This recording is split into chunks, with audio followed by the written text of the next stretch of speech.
Hello, beauties. So I hope you guys can see me okay. I am bound and determined to enjoy this summer weather.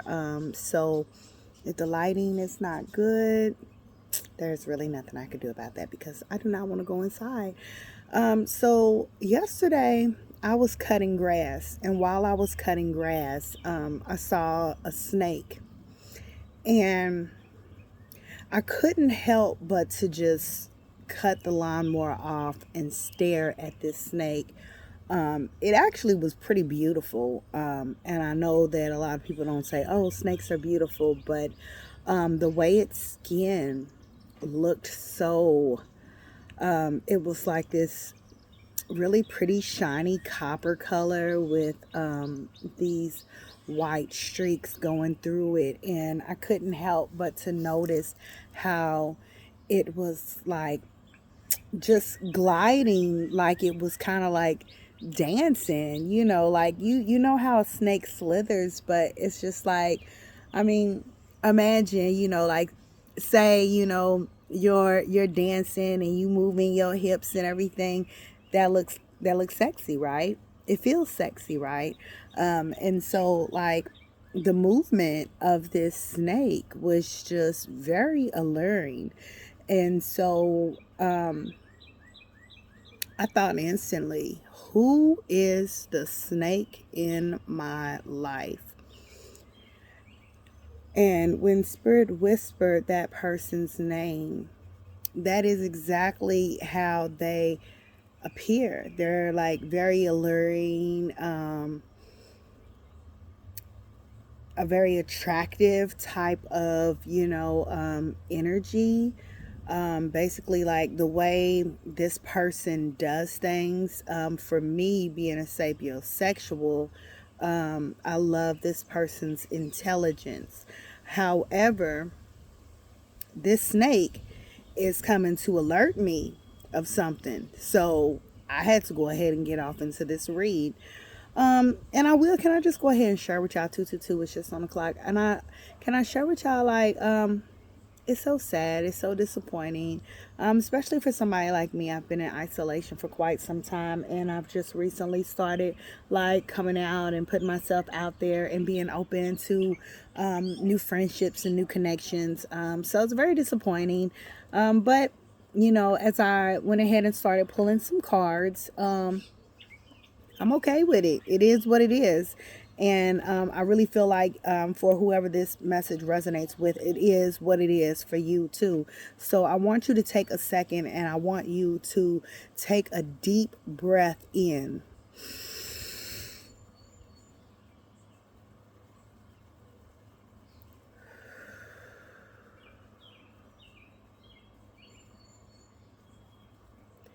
Who is the snake in your life? I want you to meditate on that. I want you to ask your spirit team to make it so clear.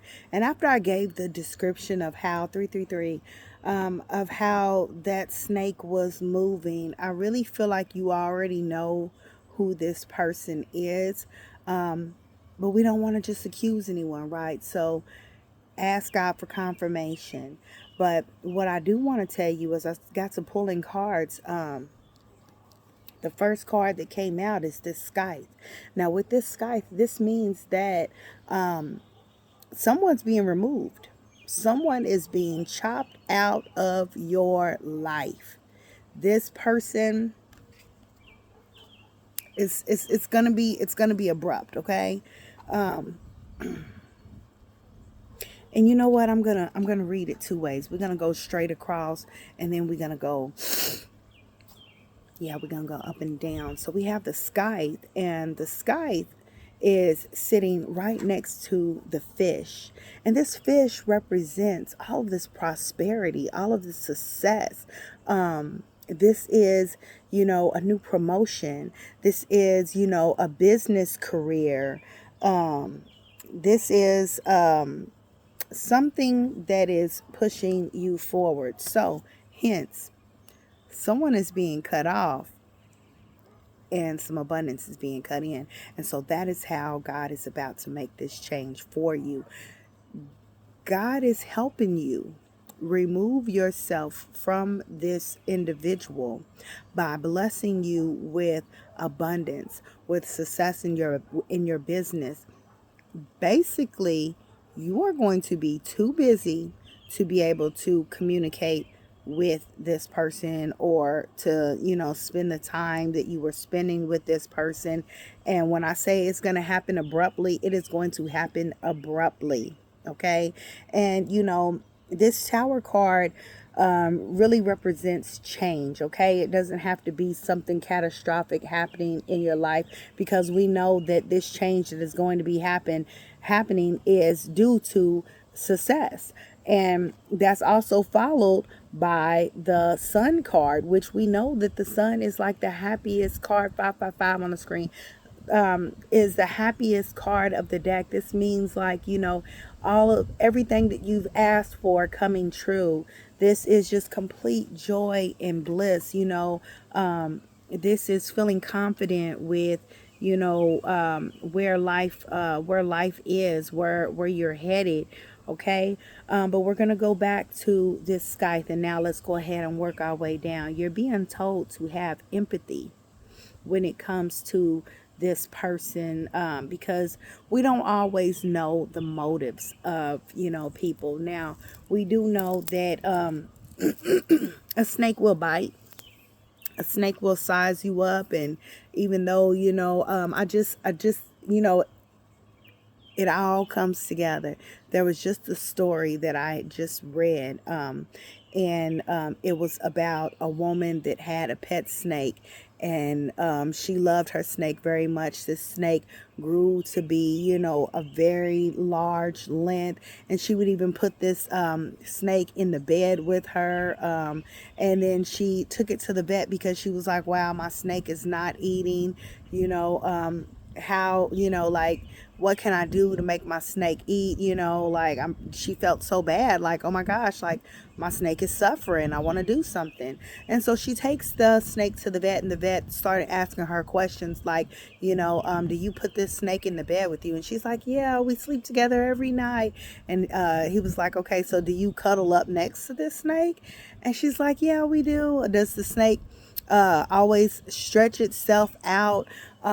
And long story short, what he told her was the snake was not eating because he had to make sure that he had enough room, because he was preparing his body to eat her. So regardless as to how much she loved and cared and nurtured this snake, a snake is still a snake. Okay. And so, we are being called to look at the motives of this person. If you look at this person and you look at this person's upbringing, if you look at this person's past, then you will understand that, what this person is doing. Okay, so I'm getting a visual. Okay, so we're going to use this as an example. So let's say, a female was brought up in an environment where, her mom watching her mom use and manipulate men, and, just looking for whatever financial gain and prosperity she can get from, not even just men, but just from connections in general. And so, this person grows up seeing that, and that becomes, a way of life. And so, you may have someone in your life that is, very smart, very charming, is a go-getter, but uses people to, basically get what they need to survive. And this is a survival tactic that was taught to this person. So, now that you've encountered this person is seeing something about you that is going to be a gain for them, right? So they want to keep you close because something that you do, because we do have the King of Earth here, which is someone that's very generous, professional, responsible, yet practical, right? This is someone that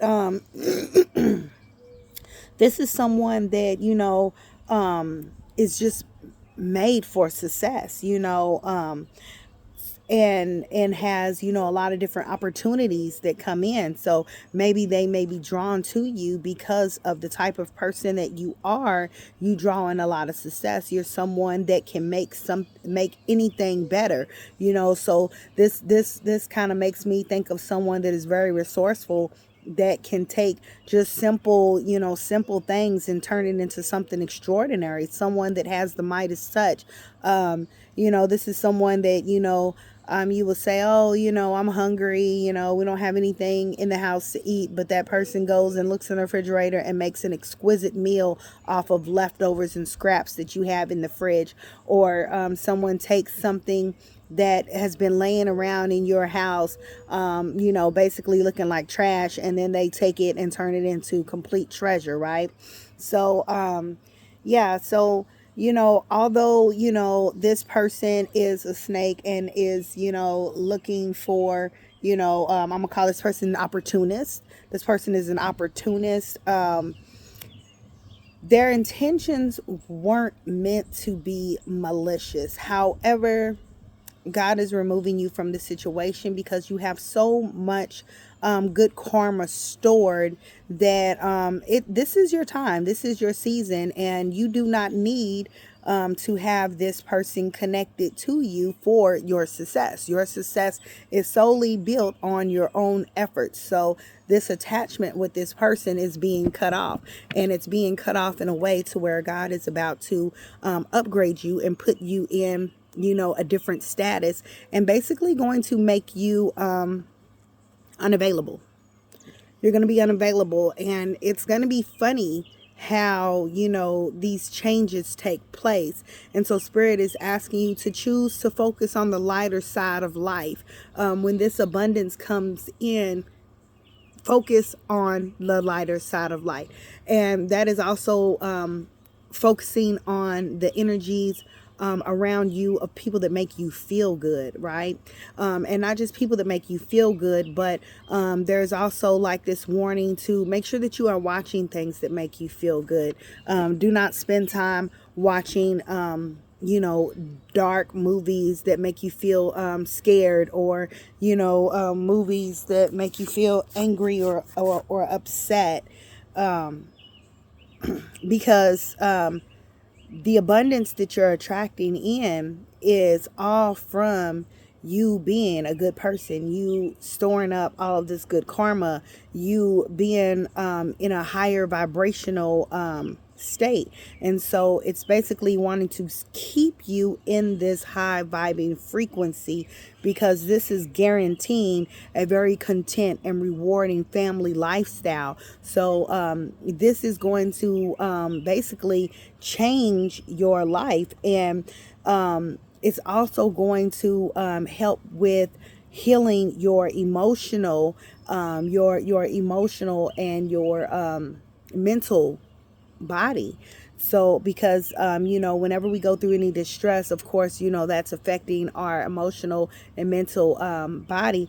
But also when we are in joy and contentment for so long, it is it's a game changer. It's a game changer, and it basically puts you in alignment. It's like attracts like, right? So happy people attract happy people, right? Which means that you continue to attract abundant situations. So underneath this tower row, we have perseverance. I know that I can do whatever I set my mind to. This is all about you persevering, you not giving up, you accepting the challenges, right? And so this tower moment that's coming in is now about to put you in a new category to where, you have to take risks, of course, so with this perseverance card, it's basically saying, oh, a beautiful butterfly.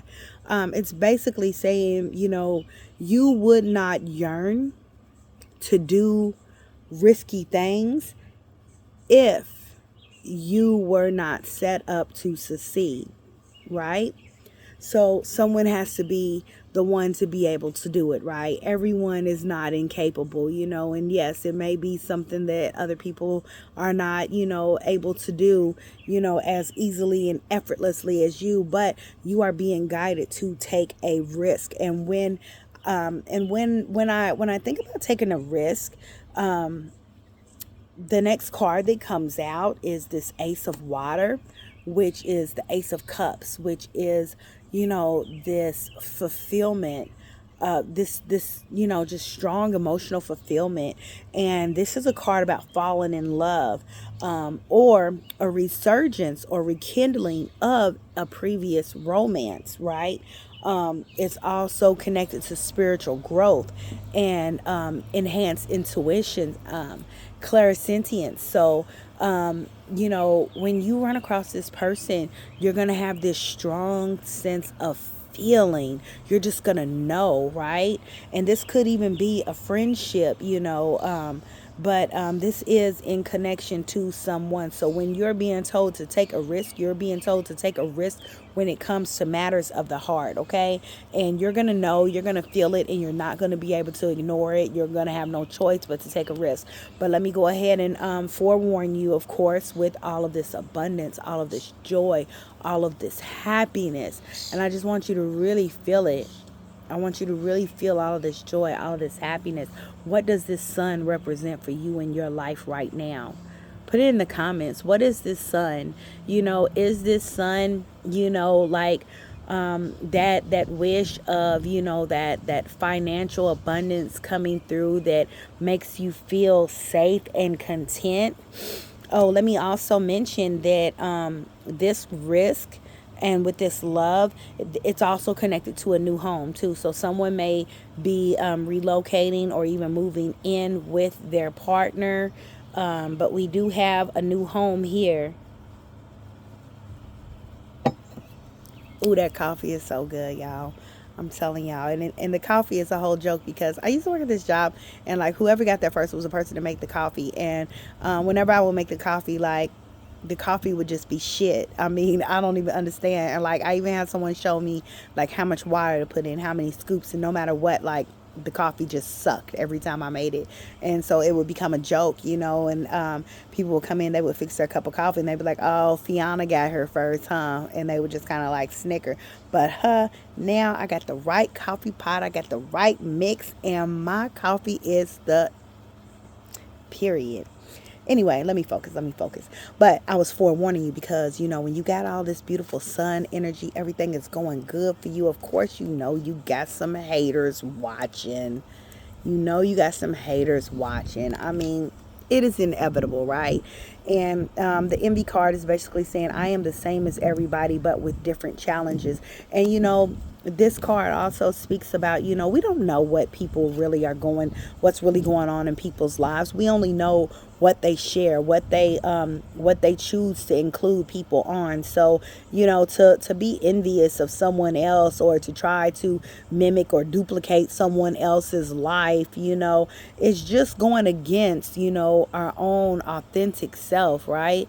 So we don't have time for envy. So, if you have people that are surrounding you, that are, giving you the evil eye, return to sender. You don't have time for that because you've worked hard for these blessings to come into your life. And, whatever's going on with them is their business, So even though there's a lot going on, Spirit wants you to focus on having fun, staying lighthearted, staying in, joy, taking the most playful approach possible when it comes to, living your life and making your decisions. Don't make any business deals that you're gonna dread, checking on or being a part of. Make sure that it's lighthearted and fun and feels good for you. That way, you continue to keep that abundance flowing. But that is all 1919. I might play that today. But that's all I have for you. If this reading resonated, please like, follow, subscribe, whatever. But you know, yeah, I really would appreciate that energy exchange of at least liking, making a comment, just to push your girl out there in the algorithm. But have a wonderful day, y'all. Bye.